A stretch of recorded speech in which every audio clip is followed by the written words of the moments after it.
Добро вечер, гледате Анализа. Добро вечер и за моите гости. Благој Атанасовски. Добро вечер, благодарам за поканата. Политички аналитичар. Всушност имам тројца политички аналитичари. Благодарам што сте тука.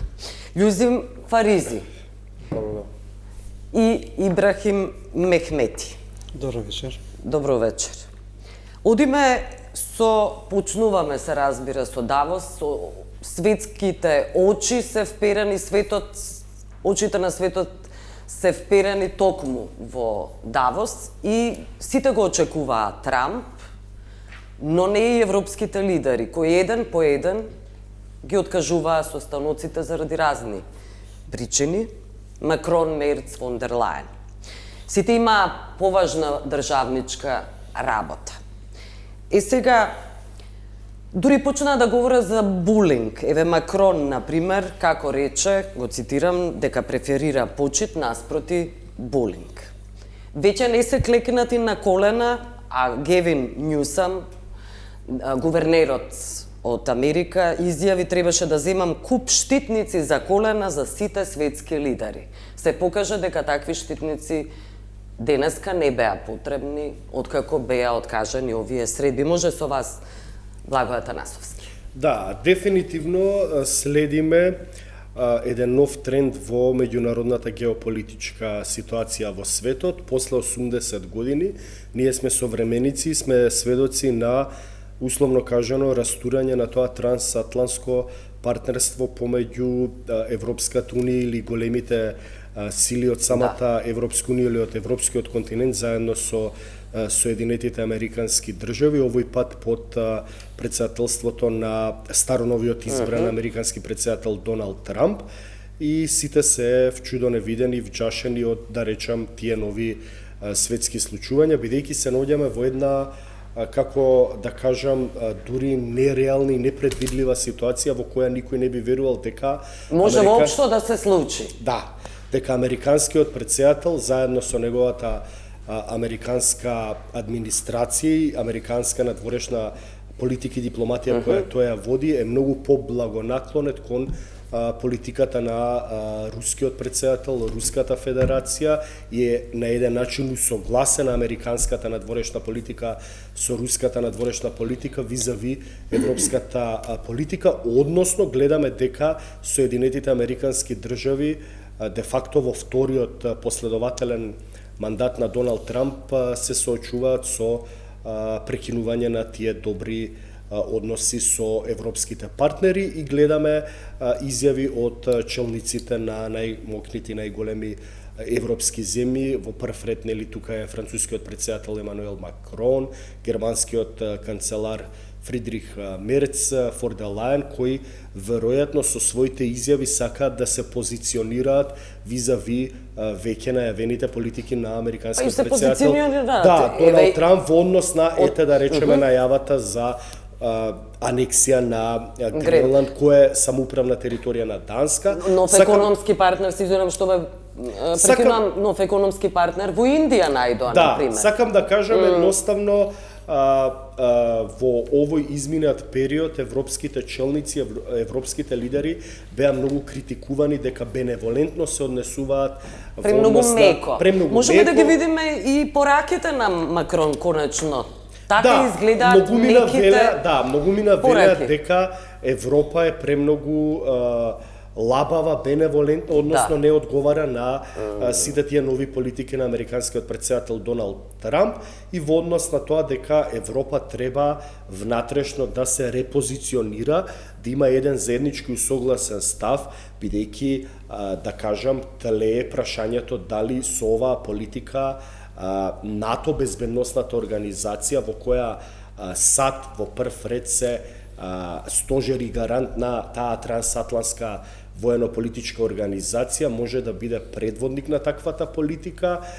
Ја видовме изјавата на данската премиерка, која изрично и категорично кажа дека доколку се случи еден вид на воена агресија или анексија од страна на САД во однос на данската самоуправна територија Гренланд, дека Данска би излегла од НАТО и дека веќе за Данска НАТО организацијата нема да постои, односно се наоѓаме во едни тотално турбулентни времења во кои веројатно човештвото не сме сведоци ние во изминативе 80 години, бидејќи по завршување на Втората светска војна де факто меѓународните политички односи беа воспоставени, условно кажано, на еден судир помеѓу Западната алијанса предводена од САД со нивните европски сојузници визави, да кажам, политиките на Советскиот сојуз, на Русија, Кина, Индија или сите тие земји кои доаѓаат од евроазискиот или азискиот континент.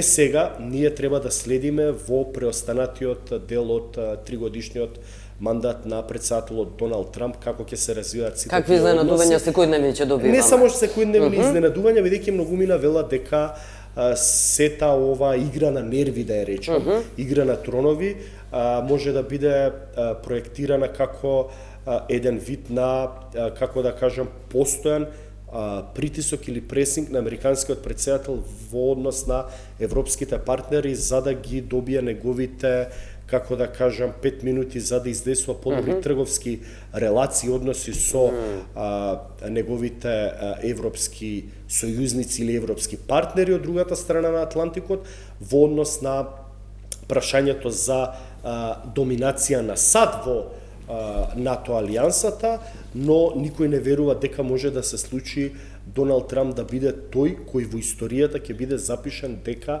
е претседател на Соединетите Американски држави во чиј негов мандат се растурила НАТО алијансата која де факто постои од 1949 година, но затоа велам и да не се преповторувам, ние сме тие кои сме современици и живееме веројатно во најтурбулентните времења по завршување на Втората светска војна. Интересни времења. Не само интересни, кои според еврејската поговорка не треба да ни се случуваат. Па, јас мислам дека светот треба да живее во многу помирни води. Тоа трансатлантско сојузништво треба да опстане, бидејќи де факто многу бенефит виделе и народите од Западна Европа, од европскиот континент, и од САД, и од Канада, и од американскиот континент, но многу пати во вашето студио и во сите други студија сум кажал дека апсолутно е тотално непредвидлив карактерот на американскиот претседател и ние не можеме да знаеме утре кога ќе се разбудиме што можеме да очекуваме од неговите изјави. Некогаш вели дека, нели, ете, за Гренланд го споменавме дека треба да се преговара, дека ќе говориме и за Гренланд. Да воспостави воена агресија, а некогаш вели дека тоа ќе го направи на многу поинаков начин, дека ако треба и со сила, Гренланд ќе биде дел од американските национални интереси. А може и не. А може и не, да, ќе говориме, но сега околу... Тоа се дилеми и хипотези. И никој не знае како ќе заврши. Отпорот, сега околу отпорот на европските лидери, нивното големо не за средби може со вас, Фариси. Благодарам. Генерално, вака како гледаш ова што се случваше овие последните денови, го потврдува и тезата на многу луѓе, односно интелектуалци, па и на светски луѓе, представници кои кажуваат дека веќе влегуваме во нов светски поредок. Значи, полека веќе САД се одвојува од Европската унија, односно тоа традиционалното пријателство, односно сојузништвото Европа со САД или трансатлантското сојузништво што е познато, така што најверојатно Доналд Трамп видел дека Европа е во внатрешна голема криза, односно дека после ние во последните 16 или 18 години некако како Германија да имаше голема улога внатре во Европската унија, но од кога Анджела Меркел се повлече од политиката, некако Европската унија го изгуби, да не кажам, компасот внатре. И веројатно лидерот. Да, и лидерот кој може да го води. Лидерката, односно. А од друга страна Макрон како најстар лидер таму во Европа, како во вториот мандат, веќе почнал и рейтингот да му падна на него, затоа и Доналд Трамп директно го нападнуваше него јавно, дека него веќе не го сака никој, тој алудирајќи на тие внатрешните, нели, анкети што го прават, дека веќе кај французите нема голема поддршка и имајќи го пред дека е при крај на неговиот мандат, така што Европа е најдена во една ситуација да нема, како да кажам, булдозерот на Европската унија. Но од другата страна, Трамп, имајќи предвид дека најголемата сила внатре, пред се на економски план, и имајќи у предвид дека, бидејќи он ги има поврзано двете работи, што има поврзано, он го има поврзано последниот конфликт, што е, односно војната помеѓу Русија и Украина, и виде дека Европската унија не може сама да се справи, односно земите членки на Европската унија и кои се дел исто така и воната, дека не можат сами да се справат со конфликт, имајќи во предвид дека во делот на помошта што на економски план му го даде на Украина, сами не можат да излезат до крај, требаше цело време САД да ги поддржува. Истото, ако се сеќаваме, во времето на Бајден имаше повеќе поддршка во економскиот план, но тој го фати моментот и нешто што во дипломатијата се познати две работи. Односно, лидерот на една држава, кога води дипломатија, ја употреба или силата на дипломатијата, или дипломатијата на силата, односно војната интервенција. Трамп нито едното, нито второто не го употреба. Бидејќи силата на дипломатијата не е сила на дипломатијата тоа што изјавува против сите лидери во Европската унија, а од другата страна изјавува дека па Гренланд нема да го нападнува со војна. Така што мислам дека Трамп повеќе сака да ги стави у тест лидерите на Европската унија и неверојатно му е тактика, бидејќи пред се тој не е Доналд Трамп како физичко лице, туку тој е председател пред се на Соединетите американски држави кој му стои позади целата машинерија, односно целите институции на Стејт департаментот. Добро. Мехмети, околу европските лидери и нивните трискања на врата, така може да се каже, за средба со Трамп. Исчезнаа сите со разни причини. Очигледно дека живееме во време на драматични промени, кои што допрва ќе дојдат и кај нас се разбира. Ние уште гледаме, сега сме во публика, гледаме што се случува, не сме уште директни актери. Многу чувствуваме тоа, царините се доволен доказ. Тоа е како повеќе пасивно, но се уште не сме, да речеме, вклучени во играта. Може би ова сега со тој бордот за мир. Може би тоа ќе биде почетокот на еден процес каде што и ние, не знам дали баш Македонија ќе биде, но можно е да биде како вовлечена во таа голема игра. Во каква улога ќе видиме. Гледаме сега Албанија доби покана, Италија се уште не се изјаснува и така натаму. Значи имаме веќе тука големи работи, но во секој случај мислам дека ова сега што се случува, мислам дека не се случувало таков интензитет на промени, како што рече канадскиот премиер, ова не е транзиција, туку е експлозија. Имаше одличен говор и целиот свет го цитира. Мислам, ретко силен говор, кој што мислам дека беше одговор на сето она што го прави Трамп во последната година, да речеме. Он одговори на сите тие дилеми и понуди, ми се чини, конкретни решенија како да се спротистават и европејците и сите други, не само европејците. И мислам дека неговиот одговор заслужува многу големо внимание, бидејќи он понуди многу, да речеме, пристапи кон одговор на ова што го прави Трамп, и економски и стратешки. Значи, он рече, нема ни да правиме како партнерите, нема да ги бираме само според еден критериум, како што беше до сега, дали има човекови права, дали не, туку со некои ќе правиме само бизнес, например со Кина, со другите ќе работиме поблиску за безбедност, со европејците или со Австралија, да речеме, овие што се надвор од оваа сфера. Америка, ќе видиме, они се ја покануваат, како што ја поканја на војната вежба во Гренланд. Вика, ве покануваме да учествувате на нашата вежба. И тоа веќе зборува дека они не се подготвени да прифатат да бидат подсмевани, како што се случуваше во тек на целата година. И претходно, да речеме. Мислам дека се раѓа веќе некој револт и некое будење на достоинството на европејците. И се здружуваат конечно, заедно со Канада и со останати земји. Па се здружува затоа што сватија дека нема друг начин. Да. И како што повторно говори на Карни, како што каде што рече, вика, силните ќе го прават тоа што сакаат, ние да видиме што ние можеме да направиме. А вика ние можеме да направиме многу повеќе него што се мисли дека можеме. И тоа е многу интересна изјава, ме потсети на она времето на 50-те години кога се појави она, нечем да правам паралела, се разбира, движење на неврзаните.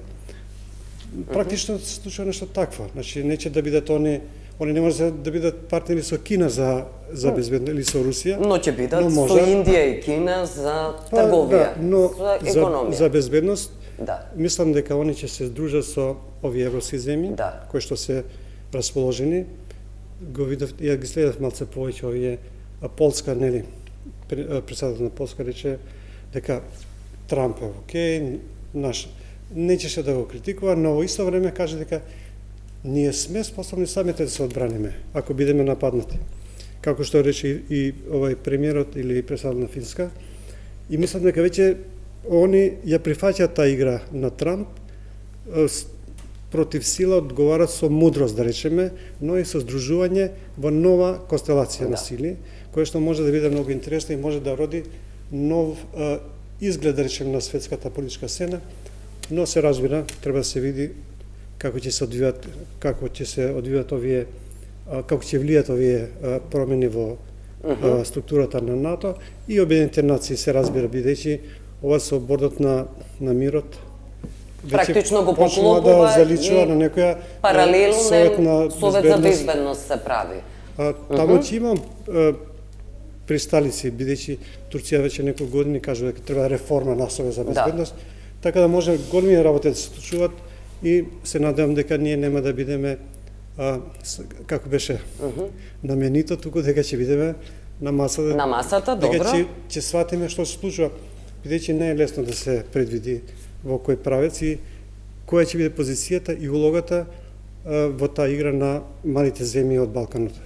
Ајде токму околу ова прашање можено со Благој Атанасовски да говориме. Дали Мицковски или евентуално Силјановска, доколку би добиле покана, заради тоа што добија Косово, Албанија, Бугарија, Грција и така натаму, но сега го спомнувам регионот, доколку би добиле покана да седнат на масата, наместо да бидеме наменито, дали е мудро да се одбие со оглед на тоа што станува збор за 1 милиарда долари?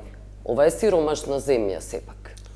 Така е, но од друга страна гледаме дека по формирањето на новата десничарска владеачка коалиција во Македонија, предводена од ВМРО ДПМН заедно со низините коалициски партнери од влениот знам, особено по доаѓањето на староновиот американски претседател Доналд Трамп, сите изјави во однос на позиционирањето на Македонија во низиното траекторирање на геополитичкиот курс, ако сакате, или креирањето на надворешната политика, одеа во таа насока дека Македонија апсолутно става се на една карта, односно на апсолутно близко сојузништво со администрацијата на претседателот Доналд Трамп и на американската администрација.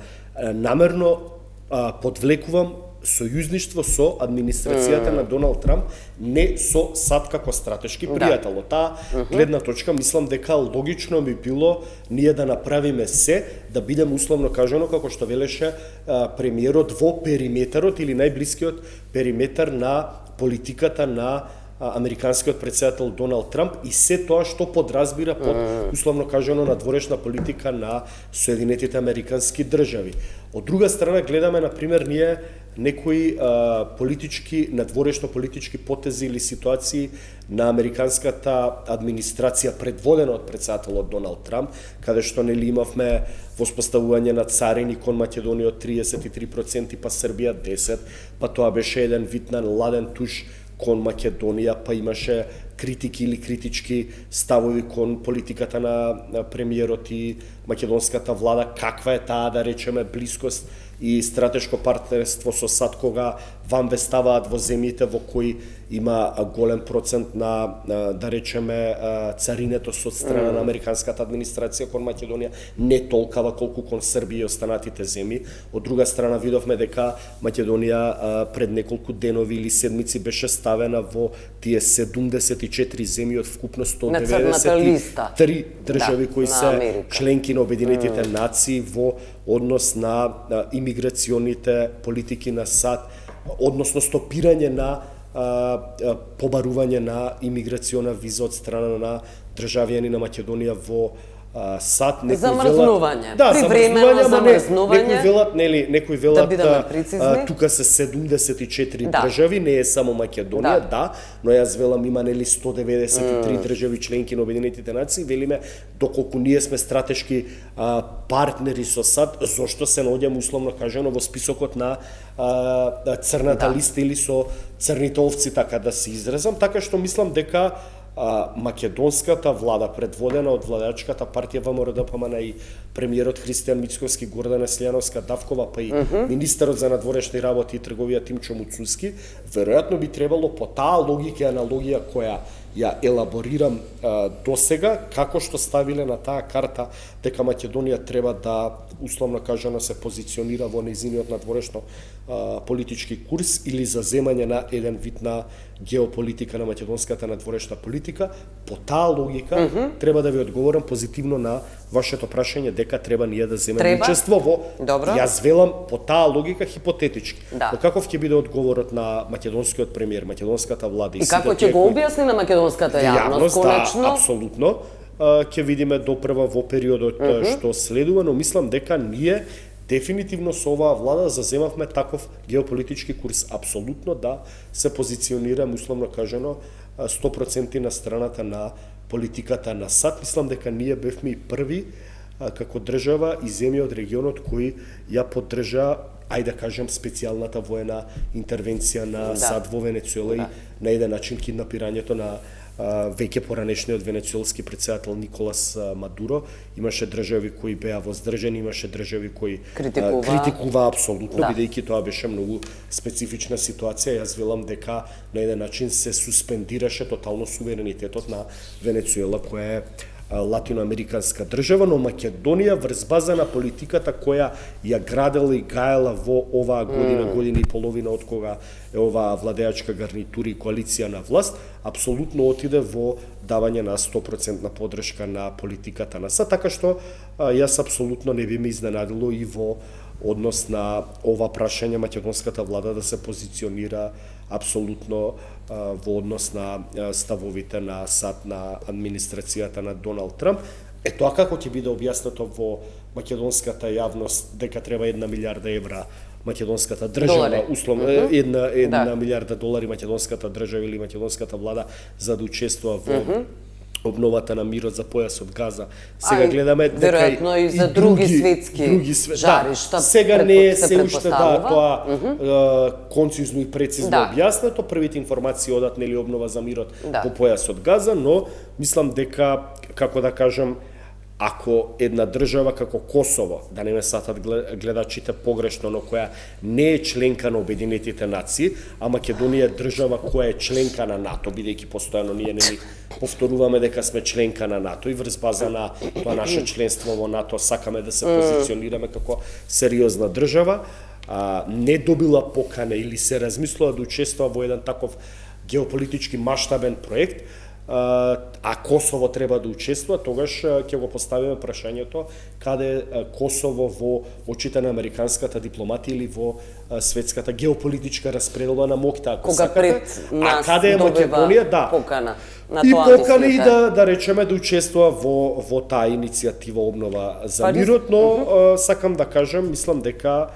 јас очекувам лично оваа македонска влада ќе се позиционира визави американските надворешни политики и геополитиката креирана во, да речам, Белата куќа во администрацијата предводена од претседателот Доналд Трамп. Фаризи, ќе треба ли кредит, еве, околу ова прашање, повторно да се зема кредит? 1 милиарда евра Македонија нема. Не се знае, пошто оние моментално што сите, односно делот државите во регионот кои се во, односно Албанија и Косово, кои беа поканети од страна на САД, односно на Доналд Трамп да учестват во формирањето на таа група на држави, односно организација за инвестиции во Газа. Мислам дека ние сме мала држава за да одлучуваме дали ќе бидеме дел од тоа или нема да бидеме дел од тоа. Тоа зависи многу од тоа дали ќе не покани Доналд Трамп, односно доколку не покани се подразбира, сакате да кажете дека мора да влеземе. Имаше многу информации во регионот што откружува дека за да бидеш дел од тој партнерството, односно со САД, треба да има, односно да донираш 1 милијарда евра, односно долари, и имаше голема дебата и во Албанија во насока, но јас мислам дека тие повеќе беа фейк ньюс, односно лажни вести, дека никој не побарал пари во тоа, односно дека моментално е во време на формирање. Сега за 1 милијарда евра мислам дека и другите држави во регионот ќе се оградат, бидејќи нема толку пари за да се разбира.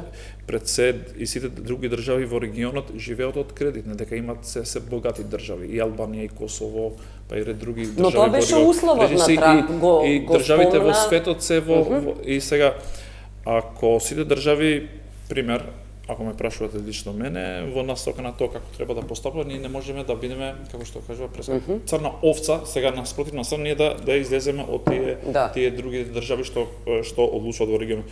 Но јас мислам дека тоа стратешки треба да се разгледа. Но ние хипотетички кажуваме дека ако треба да дава 1 милијарда евра, јас мислам дека не знам колку држави би се нафатили на тоа. Ние сме пред се сиромашна држава и другите држави во регионот во и би го одбиле, велите, и останатите држави за јас не верувам дека долари? Вета и другите држави би ризикувале да со 1 милијарда. Тогаш нема да влезат во тој борд. Мислам дека нема да влезат, бидејќи во Албанија ќе истиот став го има дека ако треба во таа позиција да ги дадат 1 милијарда, дека ќе се предомислат. Јас мислам дека и другите држави во регионот ќе видиме ова е хипотетичка теза дека како ќе се случи, но пред се ако одлучува државата како и другите држави, како ќе земат и другите држави во регионот, ќе треба да земат кредите. Како ќе ги земат тој кредит 1 милијарда? Мислам дека за да инвестираш во една друга држава, јас мислам дека тоа ако е за помош на една друга држава, треба да биде самоволно една држава колку може да помогне, а не, но ова е како играње на покер, знаеш. Македонија $100 веројатно само може да даде согласно сиромаштијата. Па зависи од тоа дали ќе одлучуваат, ние може само да преюдицираме, но не знаеме во тоа. Јас мислам дека за 1 милијарда не знам дали е вистински ставот што го имат изнесено и другите држави. Јас не верувам дека сите држави би се согласиле со пари да влегат во таа, вклучувајќи и нас, пред се и нашата држава, односно јавното мислење што ќе биде во таа ситуација, но мислам дека ова е хипотетички, бидејќи не разговарам никој за пари. Допрва ќе разговараат. Трамп ќе ги седна на маса и ќе им објасни. Тоа се условите на игра. Доколку сакате да седнете на таа маса. Денеска тој не ги сапираше најголемите држави од светот, да не забораваме денеска, бидејќи односно ги критикуваше и Франција, и Германија, и целата Европска унија и другите, да не забораваме, им го спомнеше што ниту еден председател до сега, барем јас, колку гледам во политиката на 20 години, ниту еден председател на САД на ниту една држава не му спомнат дека ние ве спасиме од Втората светска војна и директно им кажа дека можете вие да зборувате или јапонски или германски, или италијански, тоа им има покажано директно на Франција и на другите држави кои се му се спротивставуваат на нив, вклучувајќи тука и државите од скандинавските држави. Така што јас мислам дека ние сме многу мали за да им парираме на Доналд Трамп, односно на САД, особено за таа неговата надворешна политика во врска со емиграцијата, бидејќи ние не можеме да влијаме. Ако сме 75 држави, најверојатно тој имат направено истражување внатре, односно од податоците што го имат од нивните центри, валјда за социјални работи, и знаат точно од кои држави повеќе го злоупотребуваат тоа, бидејќи имаше една информација која јавно излезе, можда и господин Мемети го има читано тоа, дека 70% од косоварите користат социјална помош во САД. Така што злоупотребуваат да, практично. го злоупотребуваат, да, односно го користат и најверојатно според податоците таму они гледат имат мерила во основа на која нам не ставило таа. Бројчано веројатно не се сега многу, не можеме ние но никога да го критикуваме од внатре дека некој може да го контролира нашите граѓани таму што живеат да не го користат социјалната помош, но да го злоупотребуваат Да, тоа. да. Јас мислам дека сме тука Некмети? безможни за да влијаеме да не стават во таа, односно да ги замрзнат семените визи, односно визната емиграција. да. Мекмети, добро е ли да му се каже на Трамп не за тие 1 милијарда долари? Па не знам дали е прашањето дали е добро или лошо, туку дали може или не може. Дали сме или не сме. Јас мислам дека сите овие мали држави ќе им биде многу тешко. Јас кога ги прочитав... Сите се одушевени, тоа се вестите, што се поканети. Не сум баш сигурен. Добро. Ја немам таков печат, можеби не сум ги следил. Тоа што го читав за Еди Рама, например. Ја колку што знам за Еди Рама, на неговата политика, неговите ставови и погледи, не верувам дека е премногу среќен. Може да е среќен само Што добил столчен на бордот, не говориме за милијардата. Он како се вика, правише кампања, колку што може да се нарече кампања на председател на влада на една мала држава, зборите во Америка 2016 2015-16, дека не било добро да биде избран таков човек и сите се плаше која ќе биде одмазата на Трамп кон него, бидејќи он е пријател со Сорос и тоа близок пријател, но од друга страна, од внатрешно политички аспект на него, ова малце му се допадна колку што видов, затоа што опозицијата Бериша и неговата партија цело време откако дојде Трамп и особено како случајува со Венецуела, права големи панаѓури, да речем, партиски, дека сега Еди Рама е наред тоа... Онака како што беше земен Мадуро? Да, бидејќи они како конзервативни анти-Сорос партија, дека на тој начин ќе бидат миленици на Трамп и дека Трамп ќе ги земе, ќе ги вклучи во игра и така натаму. И ова на Еди Рама може да му дојде како корисно да им каже, дечки, сепак јас сум главен играч овде, без разлика што она. И плюс што он е близок пријател со зетно и со ќерката на Трамп. Она беше во Албанија, мислам дека денеска или вчера, можеби денеска беше, ги разгледува тие локации за евентуални инвестиции.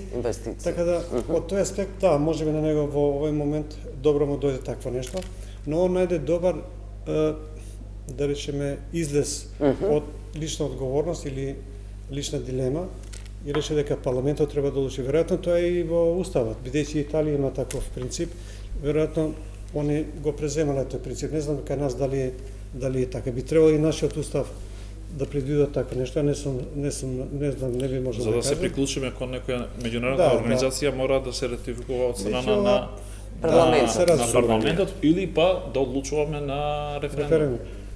Така да, но уште не доша кај нас поканата, но за Албанија мислам, за Косово што може да изготви, за нив ова може само да им помогне, бидејќи тоа ќе им го олесни можеби патот кон членство во Обединетите нации. И ќе останува да се види како ќе реагираат поголемите играчи, бидејќи не верувам дека Трамп ќе биде среќен да биде водач на група на држави кои што немаат некое влијание во светските текови. Ниту се финансиски моќни. Да, Германија се премислува дали да се вклучи или не. Сите велат дека размислуваат, мнозинството така велат. Мислам, ова денеска што се случуваше во Давос, може да се земе како репер некаков како да, тие како би се однесувале. Како ќе биде инвестат. Иако, сепак, во дипломатијата све е можно, можеби, ова ќе го искористат да му пратат порака на Трамп, ти нас не понижуваш, ние сега можеме тебе да ти вратиме, освен ако ти не се полечеш. Он малку и се полече денеска, рече дека нема со сила да го земам Гренланд, тука само со преговори, но тие пак велат дека не доаѓаат преговори во предвид. Не, више јасно. Што му се откажа од еден голем, бидејќи И он неговиот став беше или милом или силом. Воинствена риторика имаш. Можеби нема ни милом, нели? Он практично на некој начин се повлече од, бидејќи да не забораваме дека денеска или вчера имаше еден републикански конгресмен кој што рече ако Трамп преземе насилна акција кон преземање на Гренланд, дека они ќе покренат импичмент неговата партија, значи на опозицијата.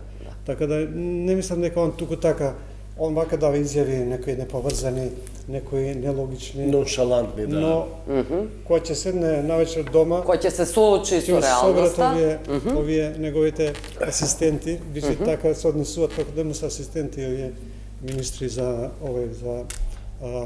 надворешна политика, така мислам се гледа дека нема влијание, но ќе мора да му каже дека ова е опасно за тебе и за државата.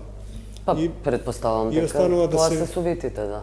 Останува да се види дали докаде ќе оди со овој борд и со овие пари, бидејќи за Македонија стvarno се големи пари тие, и за Албанија се развива за Косово уште повеќе, они барат од сите страни за себе да се излечат, а не да Онака како што Македонија конечно го прави тоа. Така да јас ќе чекам да видам, баш ќе биде онака, мислам, трагично е во контекстот во кој за кој се работи, но од друга страна кога гледаме какви политички потези се влечат од таква држава, значи не зборуваме ние за некоја не знам тамо, нечем да спомним една држава, но Америка е најсилна држава во свет и да се однесува така да им каже вас ви дававме леп, вас ви спасиме, тоа не е баш примерна за особено за меѓународни настани.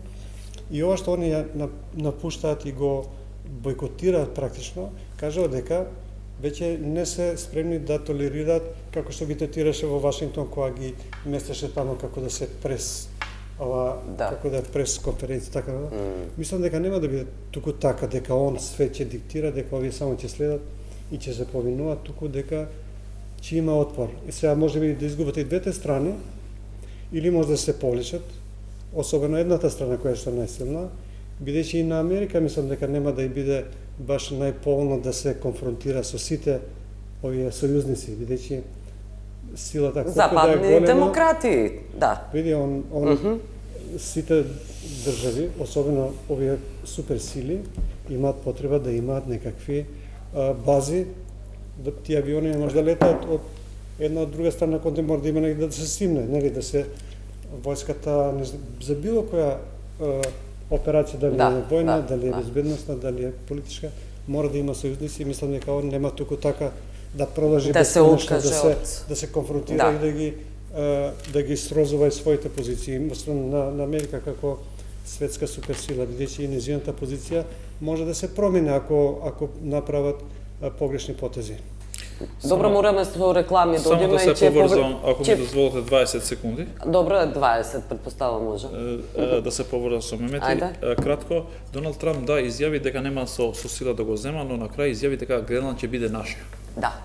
Тоа е важно, значи наше, тоа е Добро, ако сакате можеме кратко да продолжиме. И вториот момент, дека ова е Русија ќе се спогодува со Украина и јас го сакам парчето на тортата. А парчето на тортата на тортата е тогаш Гренланд. Одиме со реклами. Останете со нас. Добро, се враќаме во анализа. Благоје Атанасовски, може да продолжиме. Со надворешната политика беше во фокусот и продолжуваме околу тоа. Ќе го избереме американското стратешко партнерство или Европската унија на која и завртевме грб. Еве последните вести говорат за проблемите на транспортерите со системот ЕЕС. Тоа е систем за влез и излез во Европската унија или Entrance and Exit, тоа е кратенката. Велат дека не може да извадат практично работни визи од превозниците и сега проблемот на оваа власт не останува, не се соочува, не се фокусира со клучниот проблем со преговорите, дека преговорите се замрзнати, не постојат преговори со Европската унија, а ова се вистинските проблеми со кои Македонија се соочува. Тоа е дефинитивно прескапата цена која ние како држава, како граѓани, како општество ја плаќаме во однос на нашите блокирани евроинтеграции, во однос на транспортерите, што го спомнавте конкретниот пример, не само тој, да не говорам во однос на трансформацијата на судско-обвинителскиот систем, јавната администрација, подигнување на капацитетите на институциите на системот, апсолутно корупцијата, борбата против корупцијата и организираниот криминал, подигнување на животниот стандард, но во однос на вашето конкретно прашање со кое се соочуваат транспортерите и нивните проблеми, ќе го дадам само примерот на аналогно на бугарските транспортери кои од 1 јануари 2025 година, кога Бугарија веќе влезе и во Шенген зоната, бугарските транспортери имаат слободен заеднички економски европски пазар од преку 500 милиони жители, односно бугарските транспортери од Петрич може слободно да се обраќа до Лисабон без никакви гранични, пасошки, административно-државни процедури.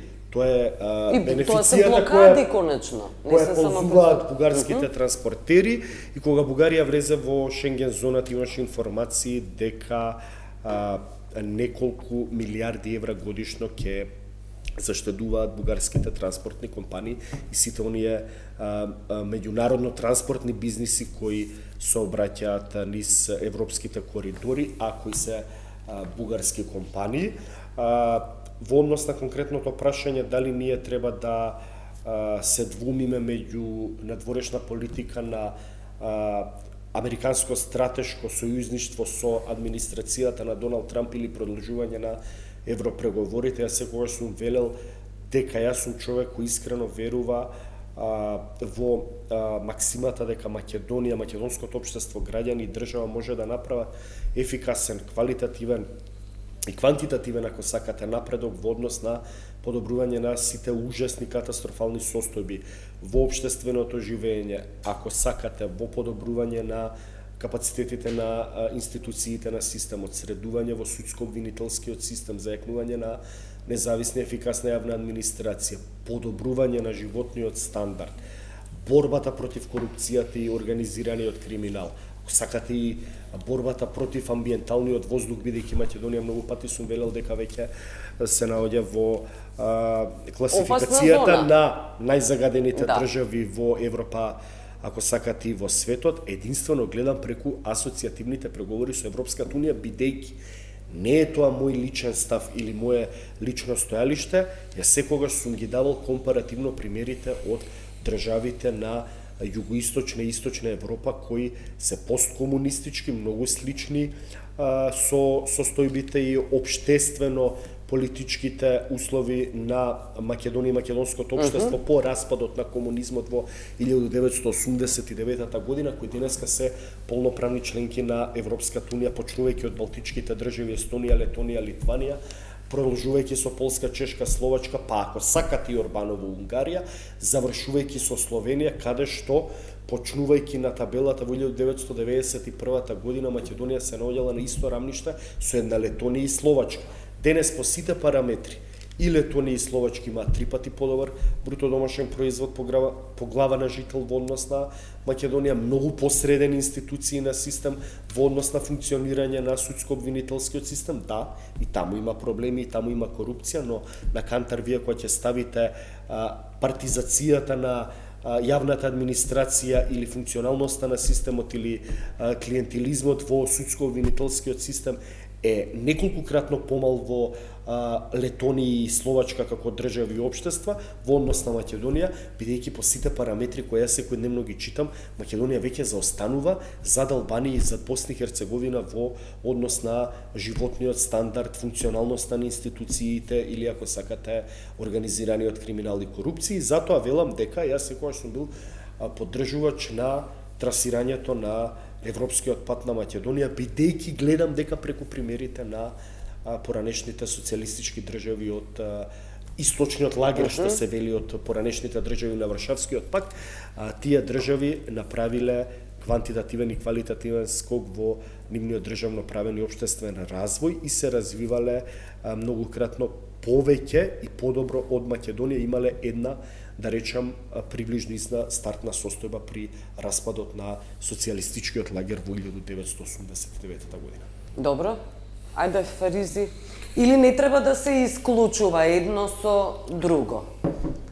Тоа е мудроста за која говориме, сите вие говорите вечерва. Дипломатијата, дипломатски да се однесуваат мудрите политичари. Вашата теза беше дека ние не преговараме со Европска унија, да ние не преговараме за влез, но ние комуницираме со ние мора да ги исполнуваме условите што треба да што ни се реформската агенда за да бидеме дел од Европска унија, односно да ги исполниме тие копенхагенските критериуми а од другата страна ние мора за да преговараме со Европската унија формално правно, ние треба да почнеме први преговори да имаме со Бугарија. Од другата страна во Бугарија нема влада. Јас од секогаш сум кажал дека многу е тешко да се преговара, односно дека Бугарија нема влада со која можеш легитимно, односно што која можеш да преговориш, имајќи во предвид дека сега во Бугарија дури Радев кој имаше повеќе потврди ставови кон Македонија се кандидира за премиер во таа држава, неверојатно таму ќе биде собствена партија,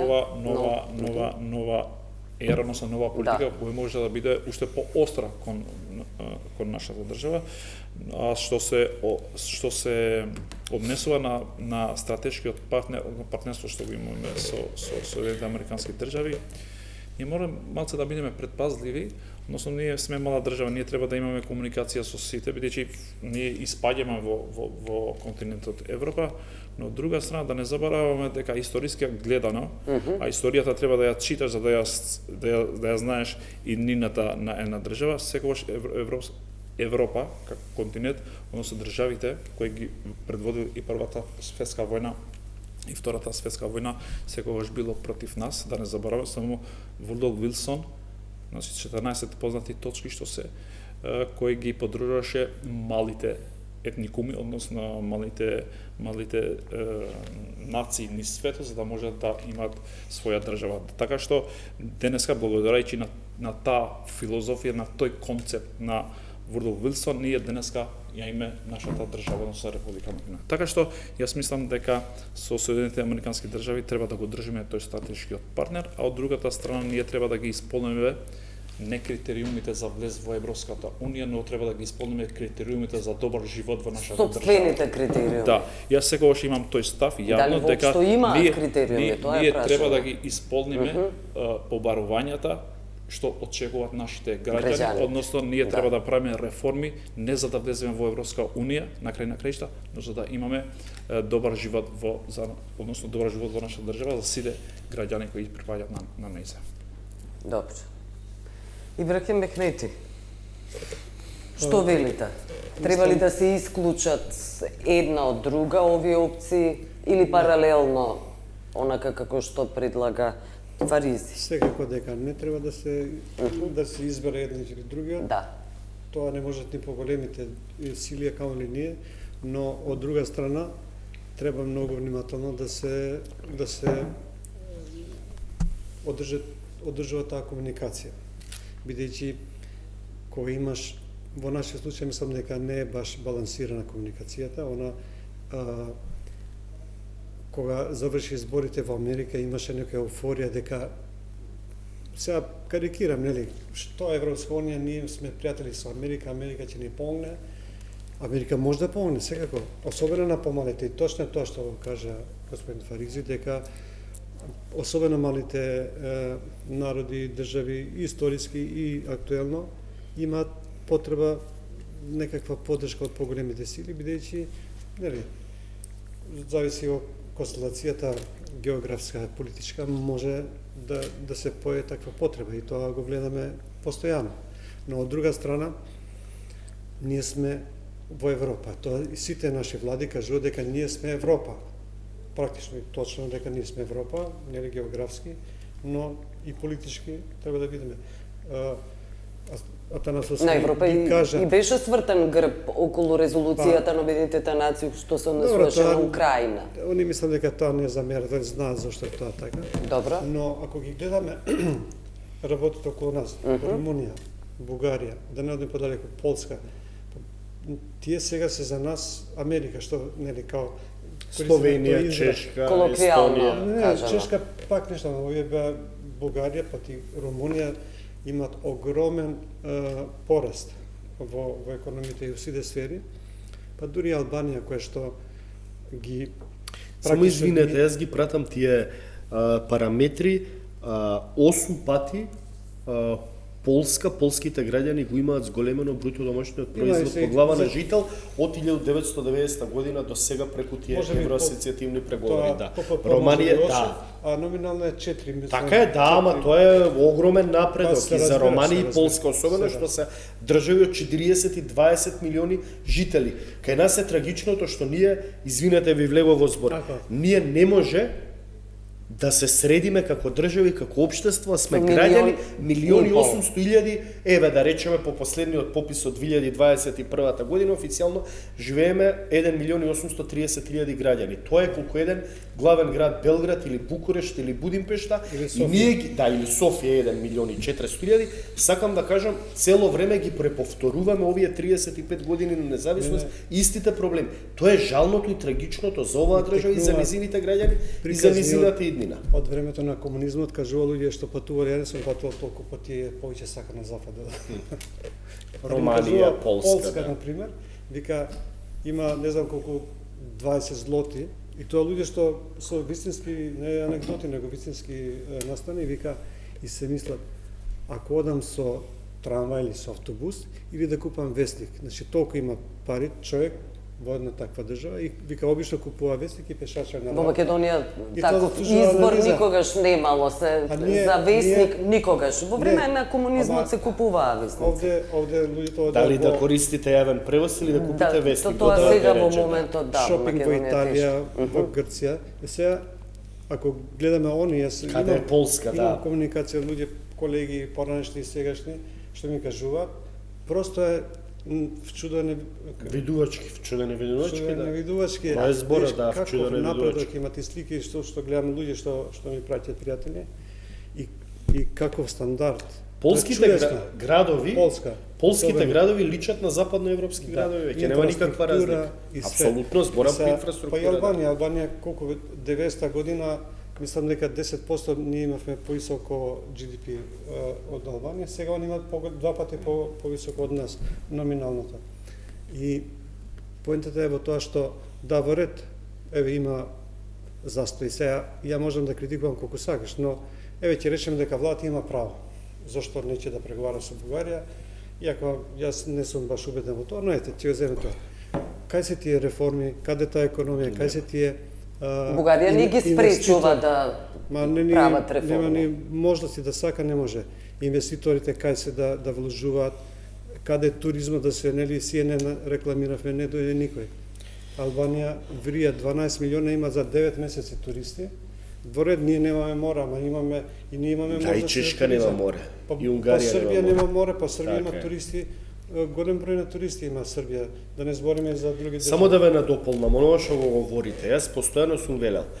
Имаме ние евроскептици, бидејќи нели во овие 35 години прво го имавме проблемот со Грција, наметнувањето нели на спорот за името кој ги блокираше нашите евроатлански и тогаш евроатлански и европски преговори, влезот во НАТО и во Европската унија. Сега го имаме нели спорот со Бугарија кој ни се испречува на нашиот европски пат. Јас велам добро.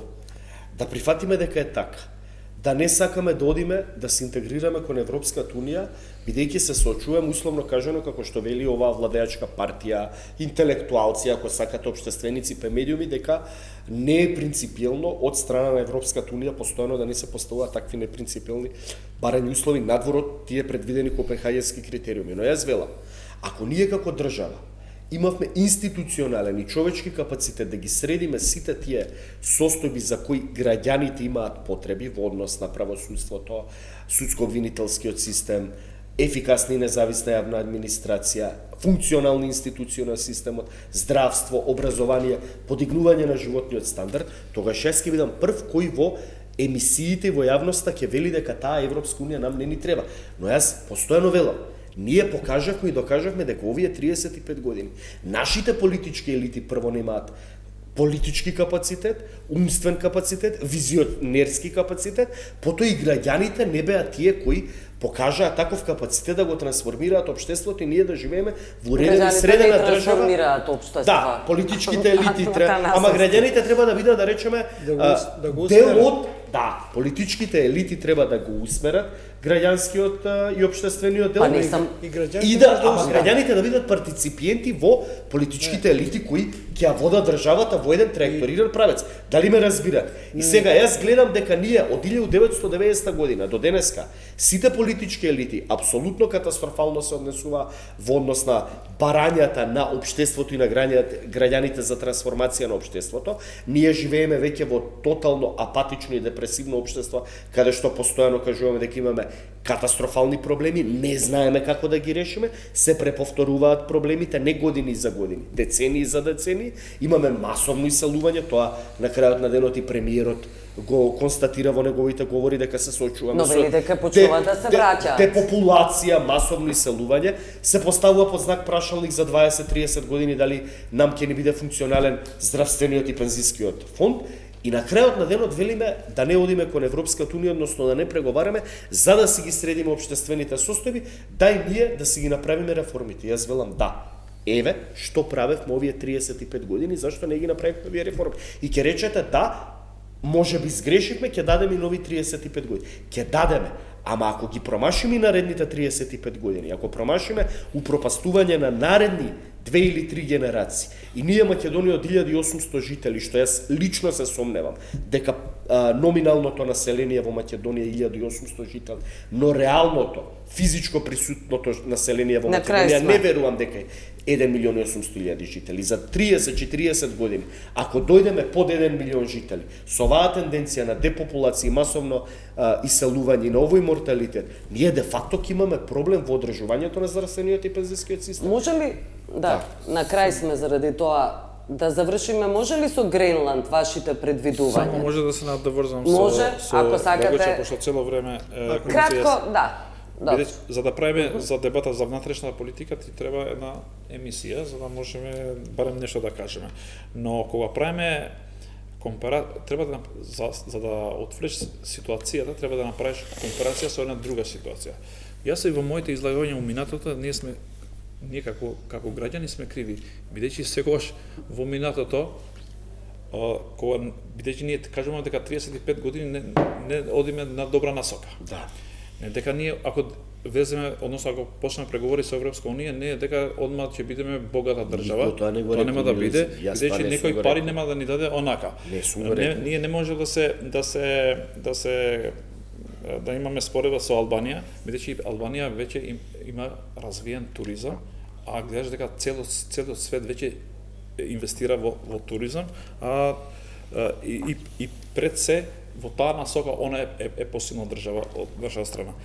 Но пред се ние треба да се фокусираме нешто што ние мора да се насочиме кон производство. Ние мора да имаме да произведуваме за да нешто да продаваме, бидејќи кога ќе влезеш, ако си држава која зависиш од увозот од надвор, земјоделството беше вклучено на Македонија. Моето мислење е дека нашата влада треба да се сконцентрира и да инвестира особено на капацитетите на производство, односно ние да мапираме што имаме, што можеме да го нудиме, односно да продаваме, барем од нешто ние да профитираме. Но секогаш сум кажал дека ако ние ги правиме чекорите обратно, односно не донесеме одлука како што треба во одлучниот момент, тогаш ние треба да ја платиме и цената. Имајќи од предвид дека јас во моите излагања сум кажал вака: ако државата има насока, кај треба да се движи. Пример, ако имаме насока да излеземе до Брисел, ние мора да возиме, ние возиме сега 20, нели, или 10 возиме. А сакаме да возиме 120 за да можеме побрзо да одиме. Ако ние во минатото сме го оставили во друг колосек да возиме на 120 на обратната страна, нам ќе ни треба 5, 6, 7, 8 години, сум кажал минимално, за да се вратиме пак на нула. Ние како се враќаме цело време на нула. Сега јас искрено да ви кажам, јас мислам дека од 2024 година кога ќе дојде новата власт, ќе банкротира државата. Јас мислам дека требаше да излегуваат и да кажат банкротирана држава, треба да ја банкротираме или треба да го држите товарот да земеме овие кредити што ги земеме еден после едниот за да може да преживее. Јас моето мислење, јас да сум ќе излезев јавно и ќе кажам ја банкротирала државата, граѓани тоа е реалноста. А не сега ние критикуваме кога зема кредит. Подобро да ја банкротираше државата и да знаеме кој ја банкротира. Сега не можеме ние да фактурираме на нешто со 35 години, да му фактурираме на едната влада. Мора да бидеме реални. Без ние да ги градиме автопатиштата. И без да правиме реформи во судскиот систем и во администрацијата, ние цело време може да забораваме и да се вртиме на круг. Добро? За Гренланд. Да, не, веќе сме на крај. Сакате нешто да додадете, Мехмети? Па, добро, јас мислам ние навистина на тешки теми се бесконечно, но ако треба да кажам многу кратко, би рекол дека ние премногу енергија трошиме и сме трошиле и се уште трошиме на некои банални прашања, некои секундарни проблеми кои се за некоја борба за власт. Не знам каква власт има толку па е ВМРО, да речем ако знала дека нема пари у каса, зашто се тепаше да ги земе целата власт и сега да има целата одговорност? Па предпоставам дека не знаеле, тоа Па, е нивниот дека не одговор, знаеле. нема што да предпоставува. Ако не знаеле, секој е чест, тоа е во ред, но би требало да знаат. Не треба да се откажуваме ако државата сега е во некоја лоша ситуација и да го оставиме така да те тера. Да, не, мислам целта на дека- политичката партија е да дојде на власт и да ја подобри стандард на граѓаните, односно Во ред. политичката Да. ситуација во државата и Да. на внатрешен и на надворешен план. Јас го кажав, јас да сум бил на место на премиерот 2024 ќе излезев, дента гледаш дека нула ти е касата, ја банкротираш државата и му кажеш на народот. Но Тоа е овие проблем, обидување што- сега ние го обвинуваме дека го земеме кредитите. Добро. Јас мислам дека Не, сите ама држави отвараме во за нова регионот, тема. да, Само да мислам дека не ќе да отварам нови прашања. Не, Мислам немаме дека време за нови прашања. Премногу Ќе имаме сме повторно емисија за Гренланд. Во овие меѓусебни Целосна односи, треба, да. меѓуетнички, меѓу Бугарија и Македонија, а поголемите прашања кои се поважни за развојот и обстанокот на овој демократски процес, Да. тие се занемаруваат и остануваат во втор план. Мислам дека и Мицковски е свесен за ова средбата што организираше мината недела која беше. Мислам дека барем јас така гледам дека он свати дека треба да соработува со овие опозиционери, ако не му треба, бидејќи има бројки, бидејќи можеби е тоа причината дека гледа дека работи не оде како што треба. Се надевам барем дека така размислува, бидејќи ние така гледаме, не сум само јас, сите гледаме, и дека он сака да отвори Широка дебата, канали за комуникација и со Да. опозицијата, бидејќи тој проблем секако не го создава ова влада, тој проблем е создаван од сите влади, вклучувајќи и партијата која што ја води оваа влада, така да сите имат одговорност и треба сите да седнат, а не да очекуваат сега некој од надвор да им ги реши проблемите. на крај сме благодарам што бевте гости. Благодариме за програмата. Благодарам што ни гледавте. Пријатно.